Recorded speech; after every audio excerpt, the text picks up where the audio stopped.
د په صوابۍ یا روسین کې عزتمنو یو خلک قیوم خپل د ترزوی ښځې په سر باندې وچلې مینه د قیوم د ترزوی ښځې سره به قیوم په موبایل باندې د یو کال نه ګپ شپ لګولو درې میاشتې دغه خلک سره په وشولې د واده چې د قیوم ورغلی او دغه خپل د ترزوی ډېر سخت بېدردۍ سره کتل مینهواله ټول معلومات زه تاسو ته په دې ویډیو کې کوم زموږ د ویډیو د سره تر اخره پورې وګورئ تاسو ته پوره معلومات در ورسیږي د دې معلومات نه مخکې زه تاسو ته د یادګینه وکړم تاسو کو چارې زموږ په دې سوپر کلیک چینل کې نه وي چینل هم نه وي سبسکرایب کړئ مهرباني وکړئ تاسو زموږ د سوپر کلیک چینل د سره سبسکرایب کړئ خوا کې سره د ټلۍ نشان ووهه چې ښایي یوه نوې معلوماتي ویډیو تاسو ته په اسانۍ باندې در ورسیږي عزتمنو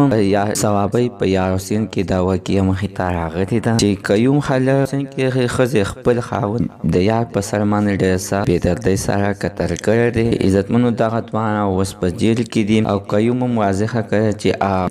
د ترزوی ښځې سره زما د یو کال نه په موبایل باندې ګپ شپ او ویلې چې زما دا خپل خاوند نه دی خو دله څوک وګوره چې دا ایسته د دې دنیا نه لرې زه نه غواړم چې دا په دې دنیا نور وګرځي نه د ترزوی راپاڅېدلو او خپل د ترزوی ډېره سخت بېدردۍ سره قتل کړو مینهوال اوس د دواړه په جیل کې دي دوی له دې اخر کومه سزا ورکړي زموږ د سره عزتمنو نننۍ معلومات تر دې ځای پورې د نوي معلومات لپاره د سره زموږ د سوپر کلیک چینل د سره سبسکرایب کړئ خوا کې سره د ټلۍ نشان ووهئ د هر یوه نوي معلوماتي ویډیو تاسو ته په اسانۍ باندې در ورسي